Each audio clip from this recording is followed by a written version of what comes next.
The doorbell chimed, its cheerful tone a stark contrast to the knot forming in my stomach. I smoothed my dress, took a deep breath, and opened the door with a smile plastered on my face. "Happy anniversary, darling," I exclaimed, my voice wavering slightly as I took in Lucas's stony expression. He stepped inside, his crisp suit a reminder of the successful businessman I'd married 5 years ago. "Sophia," he said, his voice flat, "we need to talk." My heart sank. This wasn't how I'd imagined our anniversary dinner starting. "Of course, honey. Is everything all right?" Lucas walked past me into the living room, not even glancing at the beautifully set table I'd prepared. I followed, my heels clicking on the hardwood floor. "I've been thinking about this for a while," he began, pulling an envelope from his jacket pocket. "I think it's time we went our separate ways." I froze, my mind struggling to process his words. "What are you talking about, Lucas?" He held out the envelope. "Divorce papers, I've already signed them." The room spun. I sank onto the couch, my legs no longer able to support me. "But why? I thought we were happy." Lucas sighed, running a hand through his perfectly styled hair. "Were we, Sophia? When was the last time we really connected? You're always working, always focused on your career." I felt like I'd been slapped. "My career? Lucas, I've been working hard to support us, to build a future together." "A future where I'm always second place," he countered. "I need a wife who prioritizes our relationship, who's there for me." Anger flared within me. "I've always been there for you. I've supported your dreams, your ambitions. How dare you accuse me of neglecting you?" Lucas's face hardened. "This isn't up for debate, Sophia. I've made my decision." I stood up, my hands shaking. "Just like that? 5 years of marriage, and you're throwing it away without even trying to work things out?" "There's nothing to work out," he said coldly. "I've found someone who understands me, who puts me first." The words hit me like a physical blow. You're seeing someone else?" Lucas had the decency to look slightly uncomfortable. "Her name is Brenda. We met at a conference last month." I laughed bitterly. "A month? You're ending our marriage over a woman you've known for a month?" "It's not just about Brenda," Lucas insisted. "This has been building for a long time. I'm not happy, Sophia. I haven't been for a while." I struggled to keep my composure. "And you never thought to talk to me about it? To give us a chance to fix things?" Lucas shook his head. "It's too late for that. I'm sorry, Sophia, but this is how it has to be." I stared at him, this man I thought I knew so well. How had we come to this?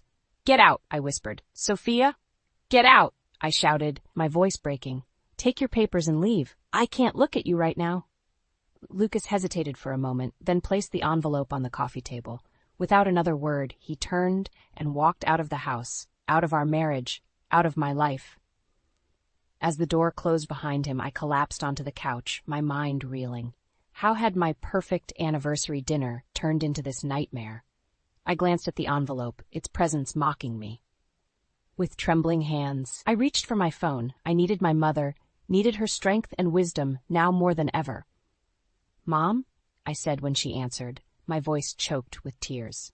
"Can you come over? I need you."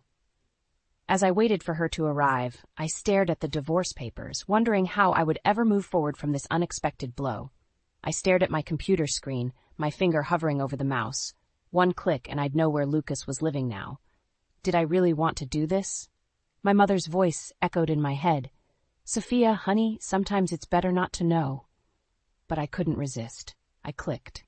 My heart sank as I read the address. Chicago. He'd moved to Chicago without a word. I leaned back in my chair, feeling like I'd been punched in the gut all over again. The phone rang, startling me. It was my best friend, Rachel.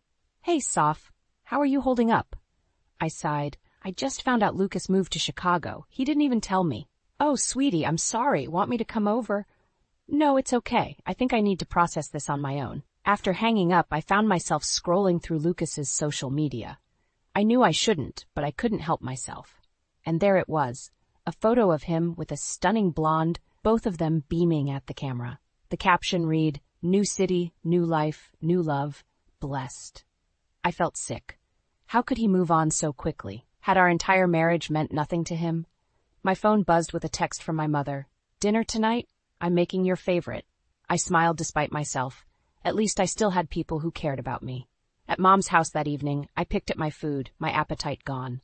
"Sophia," Mom said gently, "you need to eat. Starving yourself won't change anything. I put down my fork. I found out today that Lucas moved to Chicago. He's already with someone new. Mom's eyes flashed with anger. That no good, lying... Mom, please, I interrupted. I can't bear to hear it right now. She took a deep breath. I'm sorry, sweetie. I just hate seeing you hurt like this. I know. I don't understand how he could throw away 5 years so easily. Mom reached across the table and squeezed my hand. Sometimes people aren't who we think they are. But you're strong, Sophia. You'll get through this. I nodded, fighting back tears. I hope so. The next day at work, I struggled to focus. My boss, Janet, called me into her office. Sophia, is everything all right? You seem distracted lately. I hesitated, then decided to be honest. I'm going through a divorce. It's been difficult. Janet's expression softened. I'm so sorry to hear that. Is there anything I can do? Actually, I said, an idea forming. I was wondering if there might be any openings in our Chicago office. Janet looked surprised. As a matter of fact, we do need someone to head up a new project there. Are you interested? My heart raced. Was I really considering this? I think I am. Well, let me get you the details. It would be a big move, but it could be a great opportunity for you. As I left Janet's office, my mind was spinning. Could I really move to Chicago? Was I crazy for even considering it? I pulled out my phone and dialed my mother's number. Mom, I need your advice. I might have a chance to move to Chicago for work. There was a long pause. Sophia, are you sure about this? Is this really about work, or is it about Lucas? I swallowed hard. I don't know, but I feel like I need a change, a fresh start. Oh, honey, just promise me you'll think long and hard about this before you make any decisions. I will, Mom. I promise. As I hung up, I felt a mix of excitement and terror. Was I making a huge mistake, or was this the beginning of a new chapter in my life? Only time would tell. I stood outside the convention center, my heart pounding. The banner above the entrance read, Women's Empowerment Seminar, Reclaim Your Power. Taking a deep breath, I stepped inside. The lobby buzzed with energy as women of all ages chatted and laughed. I felt out of place, unsure if I belonged. First time? A friendly voice asked. I turned to see a woman about my age, her smile warm and inviting. Is it that obvious? I laughed nervously. I'm Melissa, she said, extending her hand. Don't worry, we're all here to support each other. As we found seats in the auditorium, Melissa introduced me to her friends. They shared their stories, divorces, career setbacks, health scares. I was amazed by their resilience. The keynote speaker, Dr. Sarah Chen, took the stage. Her words resonated deeply. Ladies, your worth is not defined by a relationship, a job, or societal expectations. You are valuable simply because you exist. I felt tears welling up. How long had it been since I truly believed in my own worth? During the lunch break, I found myself opening up to Melissa and the others. I just don't know who I am without him, I confessed. Melissa squeezed my hand. That's why you're here, to rediscover yourself. The afternoon sessions focused on practical steps, setting boundaries, pursuing passions, building self-confidence. I scribbled notes furiously, feeling a spark of hope for the first time in weeks. As the seminar ended, we exchanged contact information. We meet for coffee every Thursday, Melissa said. You should join us. On the drive home, my mind raced with new possibilities. I didn't have to be defined by my failed marriage. I could create a new identity, one that was truly mine. The house felt different when I walked in, less like a reminder of what I'd lost and more like a blank canvas. I noticed a box of Lucas's things I'd meant to donate. Without hesitation, I carried it to the car. It was time to let go. My phone buzzed. It was Lucas. Sophia, we need to talk about the house. His voice was cold, businesslike. I felt my newfound confidence waver. What about it? I think we should sell. Split the proceeds. The house we'd dreamed of raising a family in, the garden I'd lovingly tended. Anger flared within me. No, I said firmly. I'm keeping the house. You're the one who walked away, remember? Lucas sputtered, clearly caught off guard by my assertiveness. But my lawyer will be in touch, I interrupted, then hung up. My hands shook as I set down the phone. I'd never stood up to Lucas like that before. It felt empowering. I walked to the mirror, really looking at myself for the first time in weeks.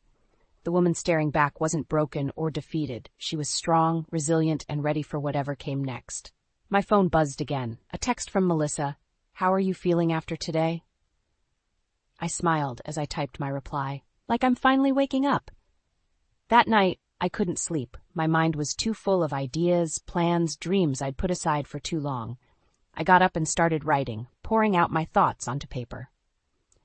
As the sun rose, I looked at the pages spread before me. It wasn't just a journal entry, it was the outline for a book. A book about rediscovering yourself after loss, about the strength women find in each other. I felt a thrill of excitement. This was it. This was how I would turn my pain into purpose. My phone alarm chimed, reminding me of work. But as I got ready, I realized something had shifted.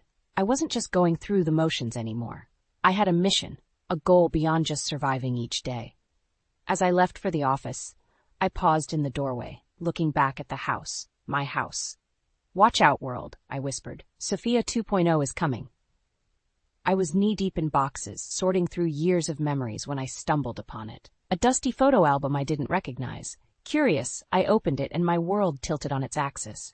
There, staring back at me, was a gangly, acne-ridden teenager with braces and thick glasses.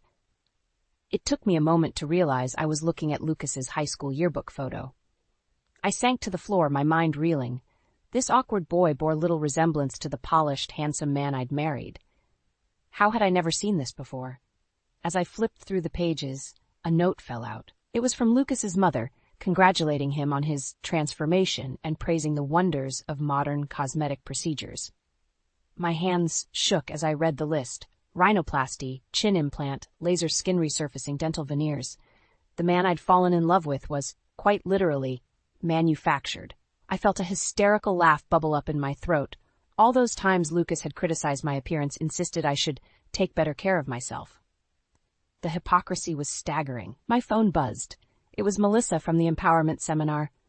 "Coffee tomorrow?" I hesitated, then typed back, "Can't, something's come up."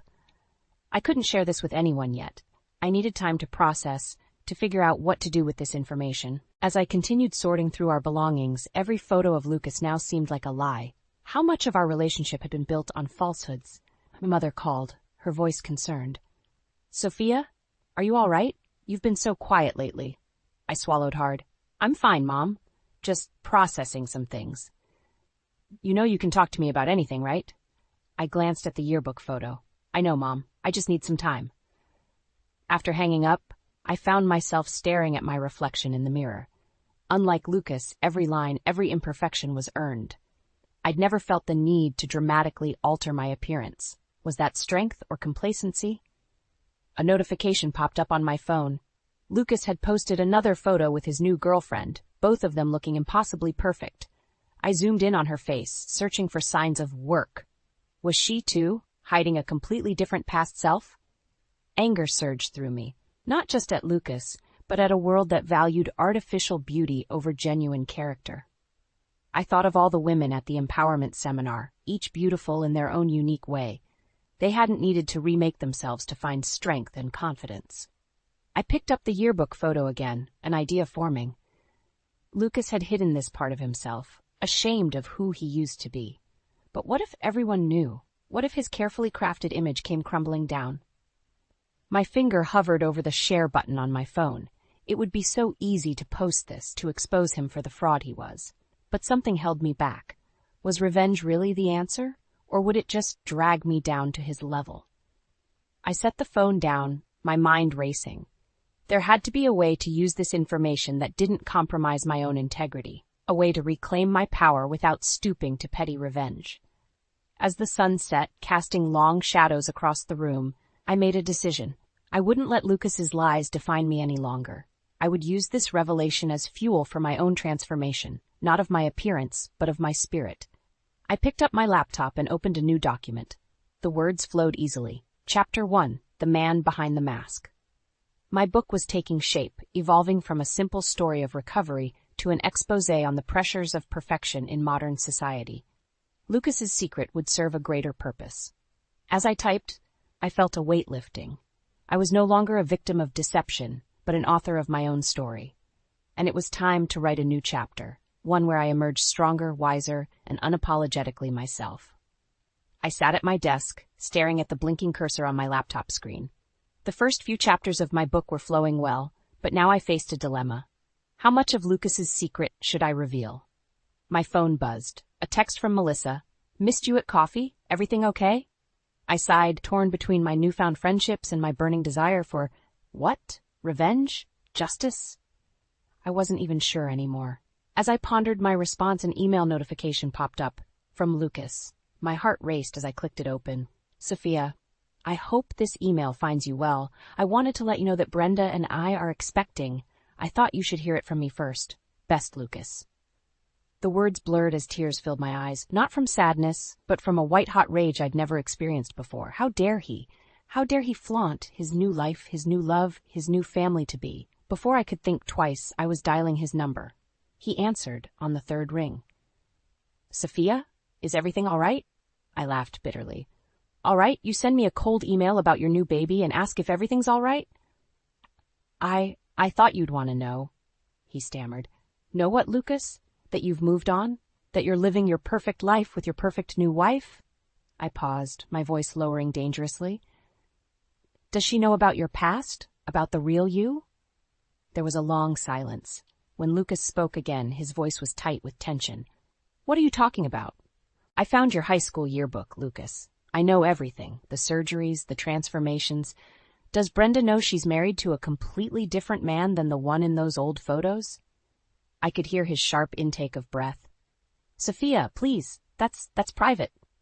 Private, I scoffed. Like our marriage was private before you decided to throw it away? What do you want? He asked, his voice barely above a whisper. The question caught me off guard. What did I want? Revenge? To hurt him as he'd hurt me? Or something more? I want the truth, Lucas. I want you to face who you really are. I hung up, my hands shaking. The adrenaline coursing through my veins made me feel alive, powerful. But as the minutes ticked by, doubt began to creep in. Had I gone too far? My mother's words echoed in my head, 2 wrongs don't make a right, Sophia. I looked at my laptop screen, at the words I'd written exposing Lucas's secrets. Was this really the story I wanted to tell? Was this the person I wanted to be? As if on cue, my phone rang. It was my literary agent, excited about the sample chapters I'd sent her. Sophia, this is powerful stuff, but I have to ask, are you prepared for the potential backlash? Exposing someone like this, even if it's true, could have serious consequences. Her words hit me like a bucket of cold water. I'd been so focused on my pain, on getting even, that I hadn't considered the bigger picture. I need to think about it, I said, my mind racing. After hanging up, I paced my living room, weighing my options. I could publish the book, expose Lucas for who he really was, and possibly find success as an author. But at what cost to my integrity, to my own healing? Or I could take the high road, focus on my own growth and transformation, rather than tearing Lucas down. But would that mean he'd won? That he'd get away with his deception? As the sun set, casting long shadows across the room, I made my decision. I sat down at my laptop and opened a new document. The words flowed easily. Chapter 1. Rising from the Ashes, a journey of self-discovery and forgiveness. I realized then that my true revenge wouldn't come from exposing Lucas, but from living my best life despite what he'd done. My story wasn't about him anymore. It was about me, about all the women who'd faced betrayal and come out stronger. As I typed, I felt a weight lifting. I was no longer a victim seeking vengeance, but a survivor sharing her wisdom. And that, I realized, was the most powerful story I could tell. I smoothed my dress, taking a deep breath as I stepped into the crowded restaurant. This was it. The moment I'd been dreading and anticipating in equal measure. Lucas had insisted on meeting to discuss the final details of our divorce. I'd agreed, thinking it would bring closure. What I hadn't expected was the text I received just before leaving home. Hope you don't mind, but Brenda will be joining us. My stomach churned as I spotted them at a corner table. Lucas, impeccably dressed as always, and beside him a stunningly beautiful blonde. Brenda. As I approached, Lucas stood, his smile not quite reaching his eyes. Sophia, thank you for coming. This is Brenda. I forced a smile, extending my hand. Nice to meet you, Brenda. As she turned to face me, I felt the world tilt on its axis. Those eyes, that nose, I knew that face, but not as it appeared now. Sophia? Brenda's voice was hesitant. Is that really you? Recognition hit me like a thunderbolt. Brenda? Thompson? From Westview High? Lucas looked between us, confusion etched on his face. You two know each other? I couldn't help the laugh that bubbled up. Oh, we more than know each other, don't we, Brenda? We were in the same graduating class. Brenda's perfectly made-up face paled. Yes, we were. Lucas's brow furrowed.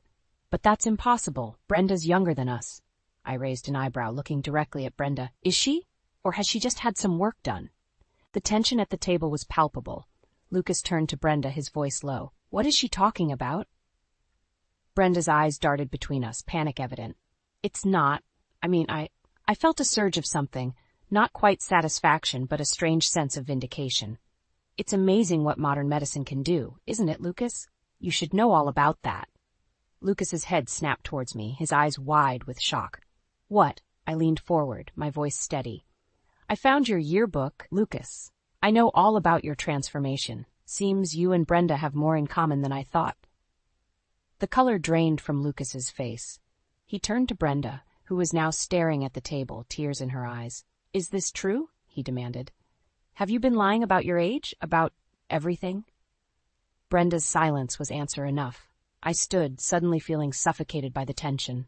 I think I'll leave you two to sort this out. Seems you have a lot to discuss. As I turned to leave, Lucas grabbed my arm. Sophia, wait. I'm sorry for everything. I looked at him, really looked at him, and felt nothing. No anger, no pain, just a profound sense of relief. I'm not the one you need to apologize to, Lucas, I said softly, glancing at Brenda. Good luck to both of you. You're going to need it. As I walked out of the restaurant, my phone buzzed. It was my literary agent. Great news, Sophia. We've got a publisher interested in your book. They want to meet next week. I smiled, feeling lighter than I had in months. The irony wasn't lost on me. My journey of healing, sparked by Lucas's betrayal, was about to become a published story. As I hailed a cab, I caught my reflection in a store window. The woman looking back at me wasn't broken or bitter. She was strong, resilient, and ready for whatever came next. I realized then that this moment, this revelation, wasn't the climax of my story. It was just the beginning of a new chapter, one where I was the author, the protagonist, and the hero of my own life. As the cab pulled away from the curb, I left behind the ghosts of my past and drove towards a future filled with possibilities. The best revenge, I realized, wasn't exposing Lucas and Brenda. It was living my best life, unapologetically and authentically. And that journey was just beginning. My hands trembled as I stared at the email draft on my screen. Attached were 2 sets of photos, Lucas and Brenda, before and after their transformations. My finger hovered over the send button, a war raging inside me. Was this really who I wanted to be? A woman so consumed by revenge that she'd stooped to this level? My phone buzzed. A message from my literary agent. Publishers are fighting over your book. This could be huge, Sophia. I closed my eyes, taking a deep breath. My story of healing and self-discovery was about to change lives. Did I really want to taint that with this petty act of revenge? Just then, another email notification popped up. From Lucas. The subject line made my blood run cold. Legal action. Heart pounding, I opened it. Lucas's words were cold, threatening. He'd somehow found out about my book and was demanding I cease publication immediately, claiming it would damage his reputation. Anger surged through me. How dare he try to silence me? To rob me of this opportunity I'd worked so hard for? Without thinking, I hit send on the email with the photos. Instant regret washed over me. What had I done? My phone rang. It was my mother. Sophia? Her voice was filled with concern. Are you all right? I just got the strangest call from Lucas. I felt my world spinning. What did he say? He was ranting about some photos you sent him. Sophia, what's going on? I couldn't hold back anymore. Everything came pouring out. The yearbook discovery, the confrontation at the restaurant, the threatening email, and now this impulsive act of revenge. Mom listened patiently, then sighed. Oh, honey, I understand why you did it, but is this really the person you want to be? Her words hit me hard. I thought of the women from the empowerment seminar, of the readers who would find hope in my book. I'd let them all down. I've made a terrible mistake, Mom, I whispered. It's not too late to fix it, she said gently. You're stronger than this, Sophia. You don't need to stoop to their level to prove your worth. As we talked, my phone beeped incessantly. Messages from Lucas, from Brenda, from my agent. The world was closing in. After hanging up with Mom, I took a deep breath and started damage control. I called my agent, explaining the situation and asking for advice on handling Lucas's legal threats. Then, steeling myself, I called Lucas. His voice was cold when he answered. "Come to gloat, Sophia?" "No," I said firmly. "I'm calling to apologize. What I did was wrong, and I'm sorry." There was a long pause. "Why?" he finally asked, his voice softer. "Because I'm better than that," I replied, "and because hurting you won't heal me." We talked for a long time, really talked, for the first time since our marriage fell apart. There were tears, accusations, and finally a fragile understanding. "I won't pursue legal action," Lucas said eventually. "Your story deserves to be told, Sophia. Just be kind." As I hung up, I felt a weight lift off my shoulders. I'd faced my darkest impulses and chosen a higher path. My phone buzzed again. A message from Brenda. "Can we talk?" I stared at those 3 words, realizing this was a crossroads. I could ignore her, wash my hands of this whole mess, or I could face it head-on with grace and dignity. Taking a deep breath, I typed my reply, "Yes, let's meet." As I hit send, I felt a surge of strength. Whatever came next, I was ready. This wasn't the end of my story. It was the beginning of a new chapter, one where I reclaimed my power not through revenge, but through forgiveness and self-love. The real unveiling wasn't about exposing Lucas and Brenda's secrets. It was about revealing my own strength, resilience, and capacity for growth. And that, I realized, was the most powerful story of all. The day of my book launch arrived, a crisp autumn morning filled with promise. As I stood backstage at the local bookstore waiting to be introduced, I caught a glimpse of my reflection. The woman staring back at me was a far cry from the broken shell I'd been just months ago. My heart raced as I heard the host announce my name. Taking a deep breath, I stepped out to face the crowd. The room was packed, familiar faces mixed with strangers. In the front row sat my mother, beaming with pride, and there in the back stood Lucas and Brenda. Our eyes met, and for a moment I felt a flicker of the old pain. But it passed quickly, replaced by a sense of calm. I smiled, nodding slightly in acknowledgement. As I began to speak, sharing my journey of heartbreak and healing, I saw tears in many eyes. But it was the strength, the recognition, the hope I saw that truly moved me. These women, young and old, saw themselves in my story. "Life doesn't always go as planned," I said, my voice strong and clear. "Sometimes the very thing that breaks us becomes the foundation for something beautiful." My journey wasn't about getting revenge or proving my worth to someone else. It was about rediscovering my own value, my own strength. I paused, looking directly at Lucas and Brenda, and sometimes forgiveness is the most powerful act of all, not just forgiving others, but forgiving ourselves for the mistakes we've made along the way. As I finished speaking, the room erupted in applause. Women lined up to have their books signed, many sharing their own stories of resilience. Each interaction reinforced why I'd chosen this path of honesty and growth over bitterness and revenge. Hours later, as the crowd thinned, I saw Lucas and Brenda approach. My stomach tightened, but I stood my ground. "Sophia," Lucas said, his voice soft. "Your book, your words, they were incredible." Brenda nodded, tears in her eyes. "Thank you for not exposing us, for choosing kindness when you had every right to be angry." I looked at them both. This couple built on secrets and transformations. But I saw something else too. 2 people struggling with their own insecurities, just like everyone else. "We all have our stories," I said gently. "The important thing is that we learn from them, grow from them." As they walked away, I felt the last vestiges of anger and hurt dissolve. I was free, truly free. My mother approached, wrapping me in a warm embrace. "I'm so proud of you, sweetheart," she whispered. That night, as I sat on my porch watching the sunset, I reflected on the journey that had brought me here. The pain of betrayal, the temptation of revenge, the struggle to find myself again, it had all led to this moment of peace. My phone buzzed with a message from my agent. "You're on the bestseller list." I smiled, but realized the success of the book wasn't what mattered most. What mattered was the lives it would touch, the women it would inspire to find their own strength. As the stars began to twinkle in the darkening sky, I felt a profound sense of gratitude for the hardships that had shaped me, for the love that had sustained me, and for the strength I'd found within myself. This wasn't just the end of a chapter. It was the beginning of a whole new story, one where I was the author, the hero, and the master of my own destiny. I took a deep breath of the cool evening air, feeling alive with possibilities. Whatever challenges lay ahead, I was ready to face them. Not as the woman I once was, desperate for approval and afraid of being alone, but as the woman I'd become, strong, resilient, and unapologetically myself. As I stood to go inside, I whispered a quiet thank you to the universe, for the broken heart that had led to this healed soul, for the painful ending that had become a beautiful beginning, and most of all, for the realization that the best revenge, the sweetest victory, was simply living my best life.